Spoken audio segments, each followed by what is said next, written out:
Skyline Residence by ShubinDonaldson, the Contextural Contortionist. What if the home could realize great potential views and enhance its oceanside suburban context? Fully utilizing the site, the main living area sits on the top third floor with panoramic Pacific Ocean views looking south and west. The bedrooms sit on the second floor and the surface areas like garage and laundry bury into the ground floor. The main challenge was to wedge this home into a narrow complex shape of constraints and opportunities provided by the hillside site, zoning requirements and neighborhood context. These constraints resulted in a unique formal solution deploying a concrete and steel structural frame to maximize the formal responsiveness of the structure.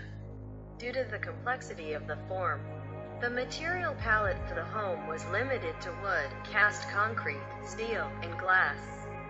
The house has a central stair that cuts up through the home with a skylight above that allows daylight to penetrate the home and light it from within. Environmentally, the home is cooled passively by ocean breezes, lit evenly during the day by daylight, and eBay wood screens minimize sun load on the extensive view windows.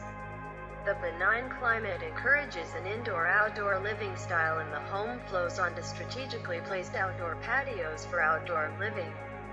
Every square foot of this small site is used as a living area, whether indoors or out. The client, an industrial designer with a young family, desired a thorough design process and carefully detailed design. He came to SD knowing that our design values were in sync, and this stunning home is the result of a very productive and satisfying client-architect relationship.